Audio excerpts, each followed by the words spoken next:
Yang pertama last record.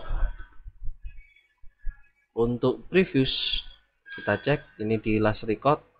Kalau kita previous harusnya naik ke baris 7 atau nama customernya adalah Jian.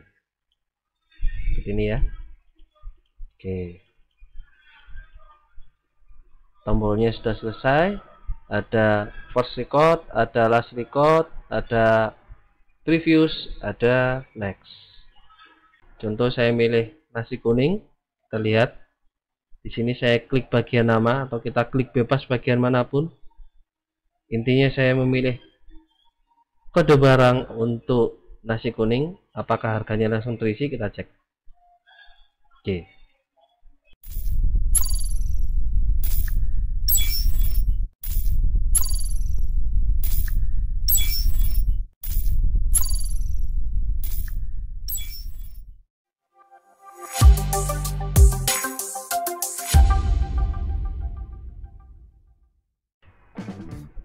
Di menu akses, pilihan yang pertama yaitu form, create form yang pertama. Di sini menu yang paling mudah yang sebetulnya bisa kita pelajari selain menggunakan menu form design dan form wizard. Contoh paling simpelnya seperti ini. Saya ambil contoh tabel yang ada. Saya pilih tabel jual, dimana saya ingin membuat form dari tabel jual. Apabila kita menggunakan cara yang paling mudah, kita tinggal klik tabel jualnya. Setelah itu kita pilih form. Kira-kira seperti ini. Ini adalah menu form yang sudah kita buat. Tentunya dengan cara yang lain selain cara menggunakan menu form design dan form wizard. Lantas bagaimana kalau kita ingin membuat form yang bentuknya seperti ini? Ya mungkin tidak bisa mirip persis, tetapi yang saya tekankan adalah di atas ada informasi data, di bawahnya ada detail. Jadi tabel yang ditampilkan di bawahnya itu mewakili data yang ada di tampilan atasnya. Tentunya tidak bisa sempurna seperti yang Anda lihat seperti ini, karena aplikasi yang saya tampilkan ini saya membuatnya menggunakan aplikasi lain. Bagaimana caranya membuat? Saya tutup dulu, saya tidak simpan. Jadi saya ingin membuat form jual menggunakan cara yang lainnya, yaitu menggunakan split form. Oke, kita langsung pilih. Kira-kira hasilnya seperti ini, dimana di atas ini menunjukkan form, tampilan form yang memang menampilkan data dari tabel yang ada di bawahnya. Jadi di sini menampilkan data secara formulir, tetapi tabel di bawahnya masih menunjukkan data sesuai yang ada di tabel jual. Jadi apabila kita klik data yang ada di bawah, data yang ada di atasnya yang ada di formulirnya langsung mengikuti. Contohnya seperti ini. Ini langsung mengikuti datanya.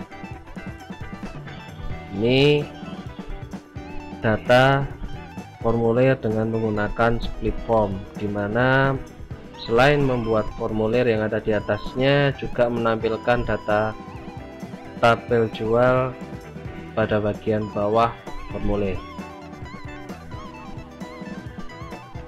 Kira-kira seperti itu cara membuat split form. Sudah bukan?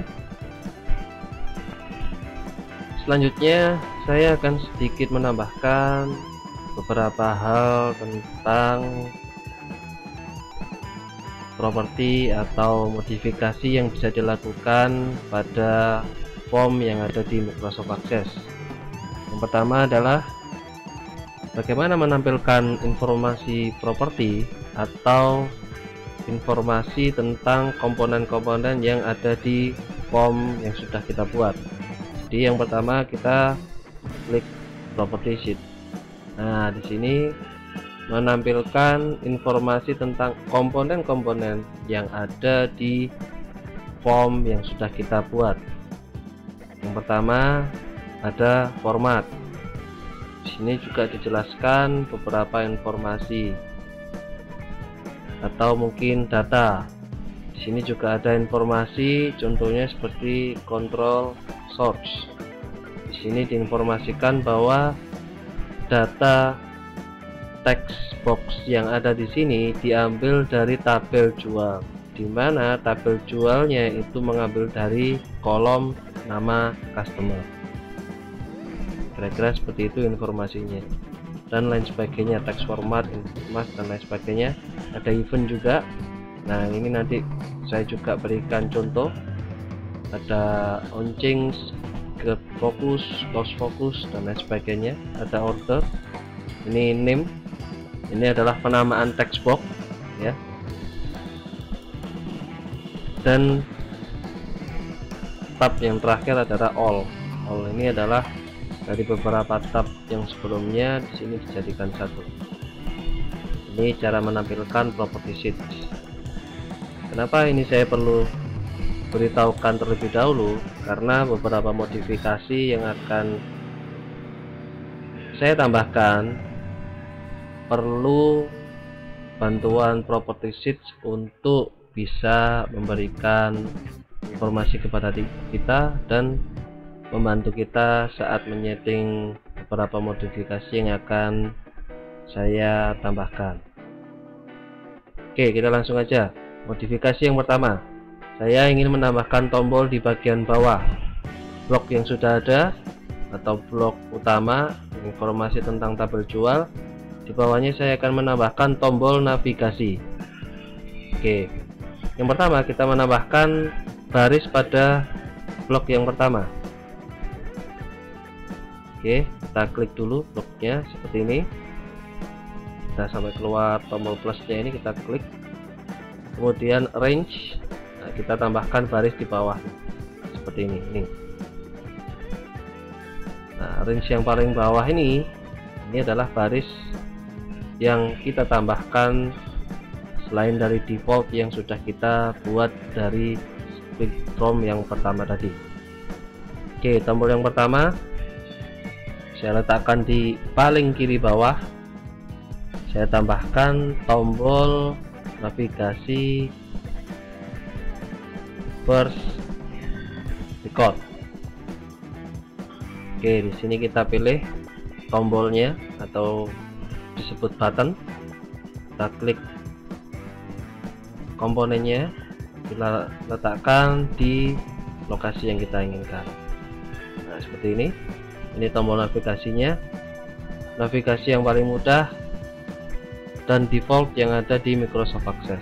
Yang pertama, saya akan membuat tombol navigasi first record.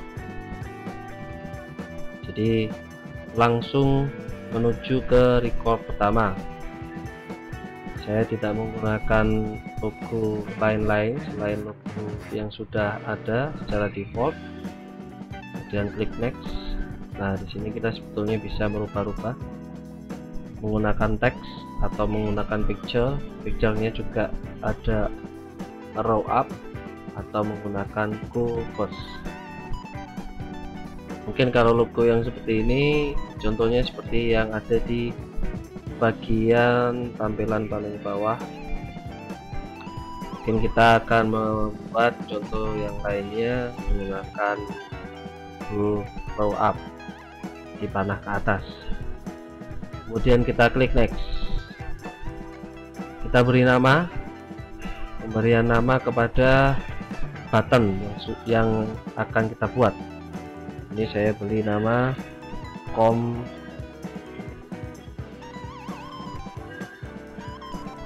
first record like gitu ya. Ini tombolnya. Kita lihat hasilnya. Kita view form view.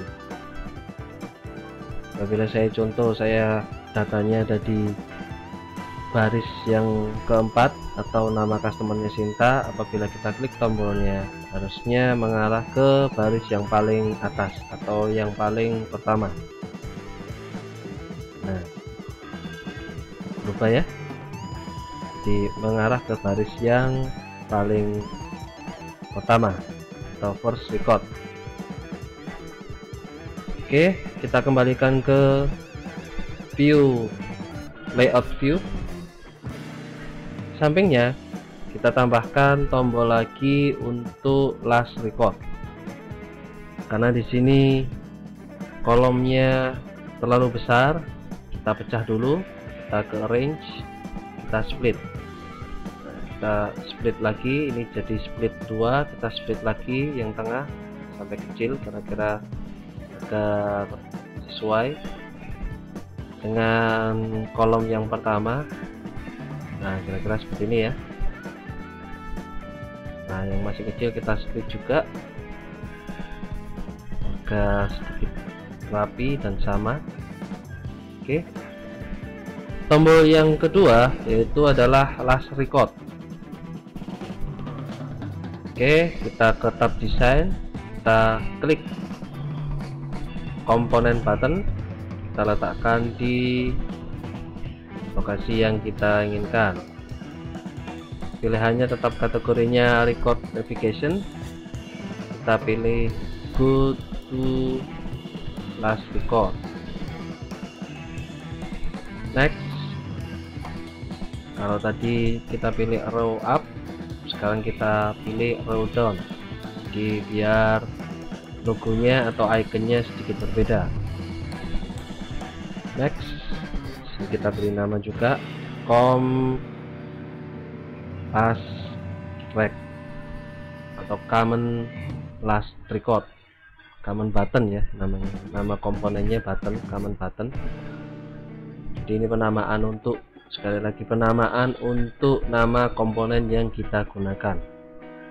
Oke, setelah kita beri nama, kita finish, kita cek, kita view, home view lagi.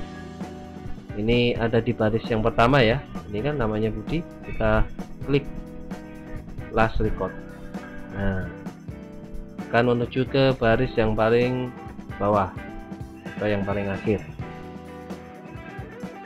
Oke, first record sudah, last record sudah. Selanjutnya kita tambahkan tombol lagi untuk next sama forward. Jadi sebetulnya ini kita letakkan di,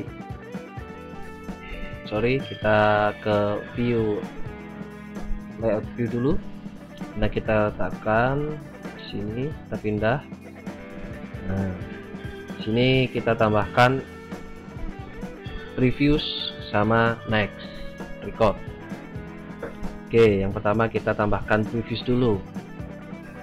Kita klik komponennya button, kita letakkan record navigation-nya, kemudian pilih previous record. Logonya seperti ini ya, ikonnya.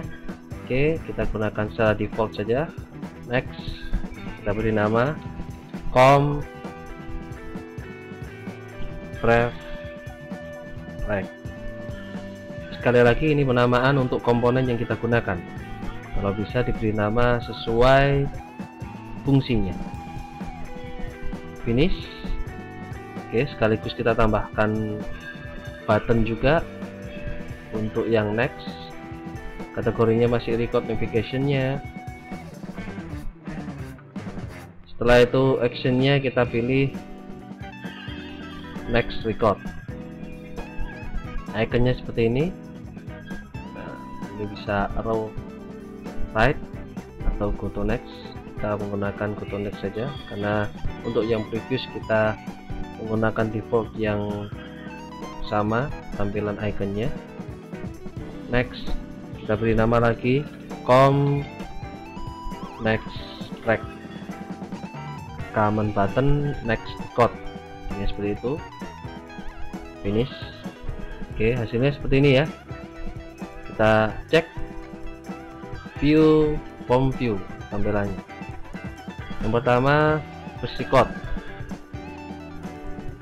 last record. Untuk previews kita cek ini di last record. Kalau kita preview seharusnya naik ke baris 7 atau nama customernya adalah Jia. Ini ya. Oke, tombolnya sudah selesai. Ada first record, ada last record, ada previews, ada next.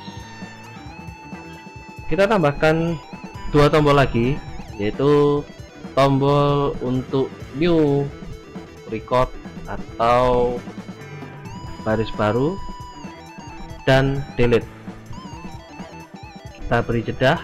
Tombol yang pertama, saya ingin menambahkan komponen tombol untuk new record, baris baru atau data baru ya. Oke, komponennya kita pilih, kita klik, kita letakkan di lokasi yang kita inginkan. Oke, di sini ada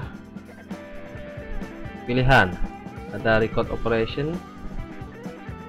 Nah, di sini kita pilih add new record atau baris baru.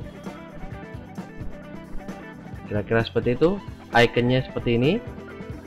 Apabila kita ingin merubah, kita next dulu.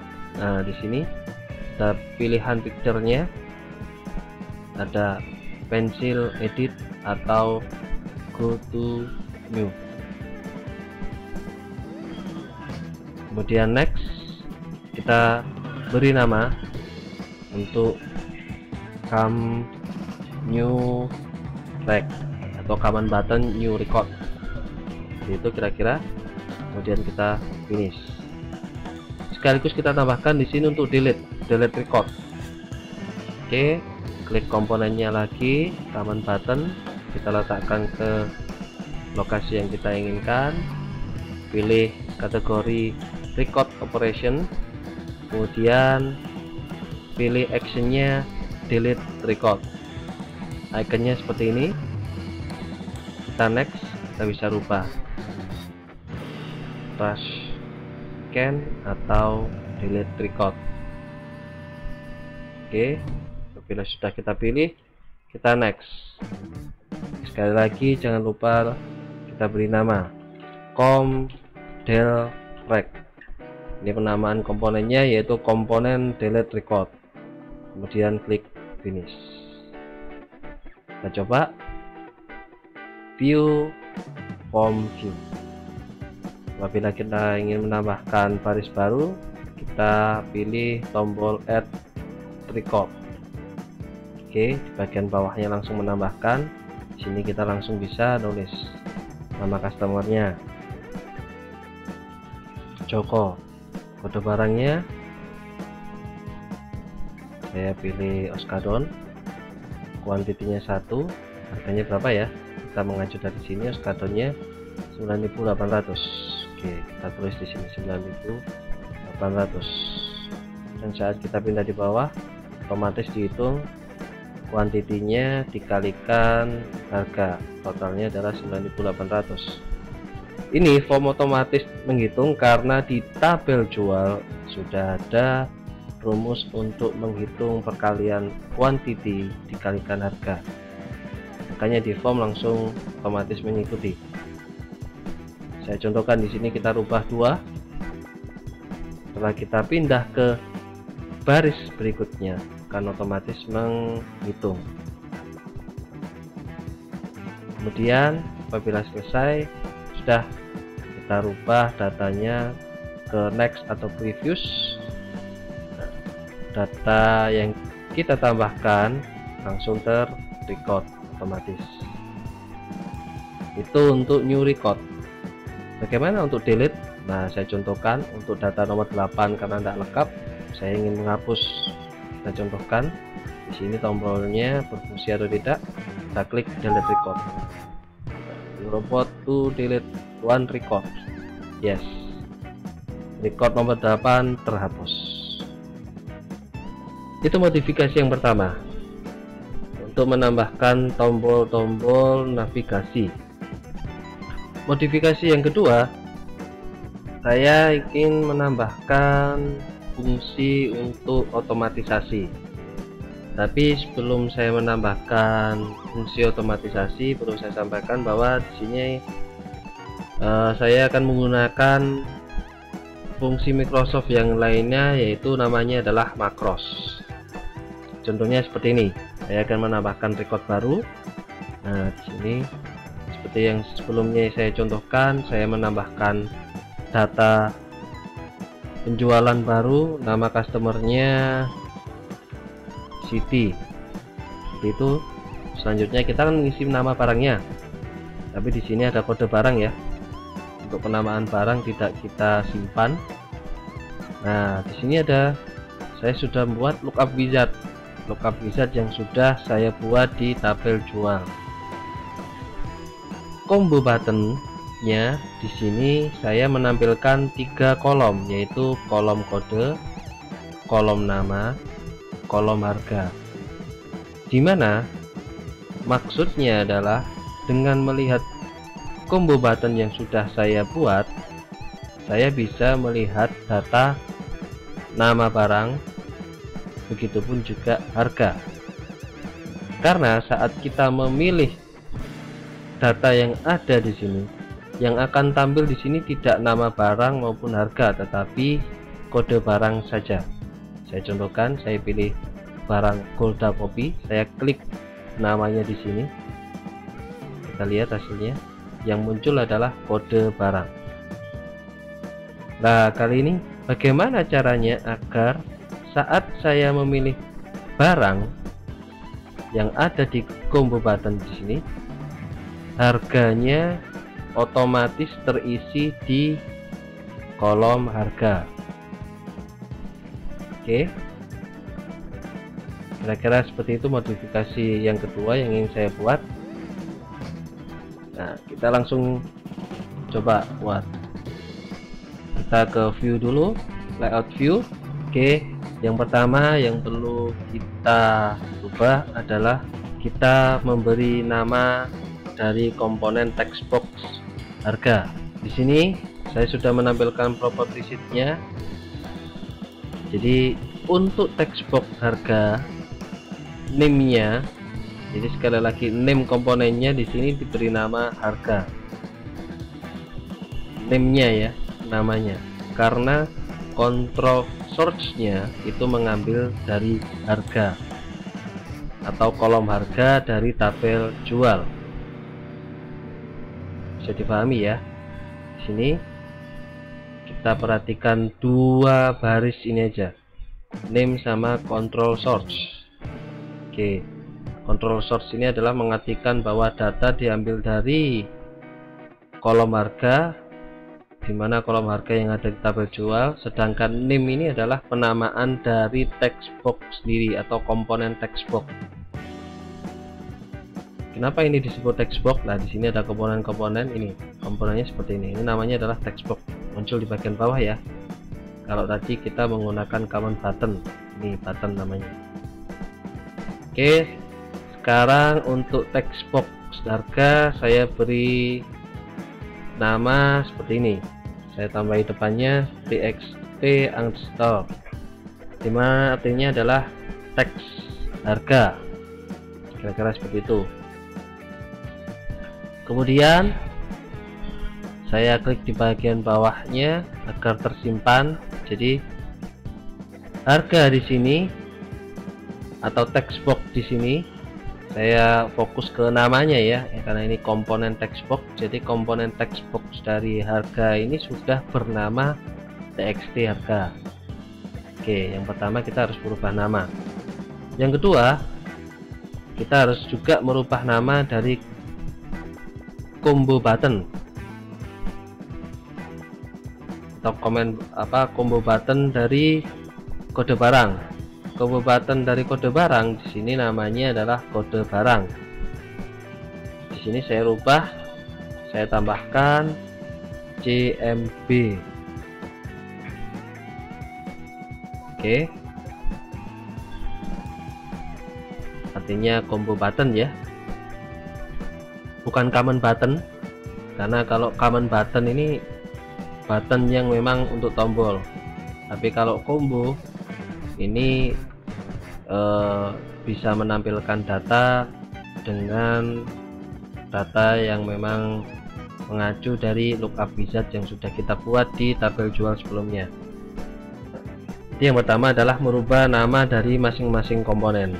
Apakah harus dirubah? Tidak, tetapi di sini saya rubah agar penamaannya lebih mudah dan kita bisa tahu apakah komponennya itu combo button atau comment button atau text box, karena penamaan yang ada di depan sini mengandung arti menunjukkan komponen.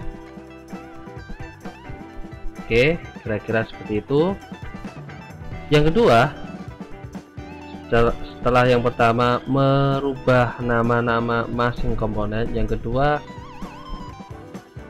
fungsi pengisian otomatis kolom harga itu dilakukan saat kita memilih kode barang. Sekali lagi saya ulangi, fungsi pengisian dari kolom harga itu terisi otomatis saat kita mengisi kode barang. Oke, jadi apabila sudah bisa dipahami bahwa fungsinya berarti kita letakkan di mana. Nah, fungsinya akan diletakkan saat kita mengisi kode barang, otomatis harga terisi. Jadi logikanya harus dipahami, fungsinya ada di kode barang. Saat ada perubahan yang dilakukan di kode barang, otomatis harga juga berubah. Jadi fungsinya kita letakkan di kode barang. Nah, di sini logika untuk meletakkan saat ada perubahan di pengisian kode barang itu artinya ada di event on-change. Dia artinya saat ada perubahan waktu pengisian kode barang, otomatis harga akan terisi. Oke, jadi eventnya adalah event change atau on change, atau saat ada kegiatan perubahan data. Logikanya harus ditangkap dulu. Setelah kita memahami bahwa perubahannya ada di on change-nya itu ada di kode barang, karena saat kita memilih kode barang harga otomatis terisi. Nah, maka baru kita letakkan di sini. Oh, ini sebelum kita tambahkan untuk code buildernya, kita save dulu karena form tersebut belum di save. Ini saya beri nama jual underscore split form and code builder. Oke, setelah di save kita lanjutkan ke on change, kita tambahkan code buildernya.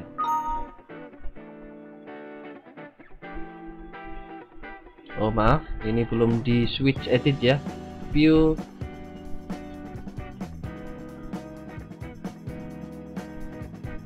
side code builder. Nah, kira-kira seperti ini tampilannya. Ini adalah tampilan makros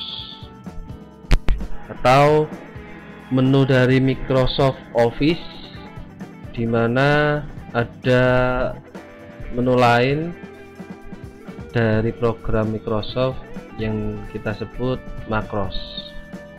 Sebetulnya makros yang digunakan di sini itu menggunakan aplikasi lain buatan dari Microsoft yang disebut Microsoft Visual Basic. Oke, kita lanjutkan di sini.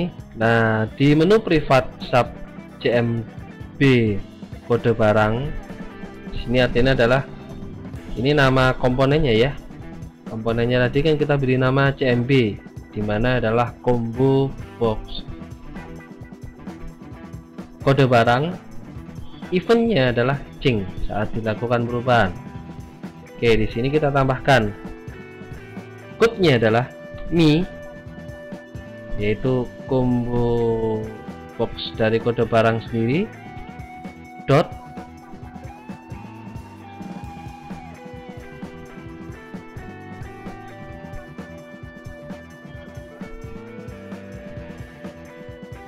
txt harga ya. Nah, jadi komponen kolom harga tadi itu kita pilih, double klik, kemudian dot lagi value. Oke,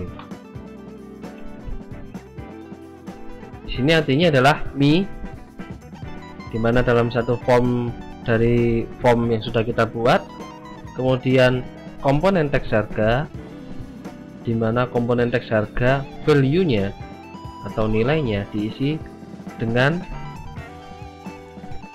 Mi titik atau dot cmb kode barang,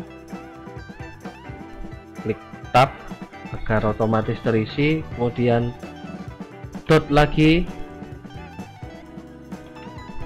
kita cari indeks, maaf bukan indeks, kolom ya,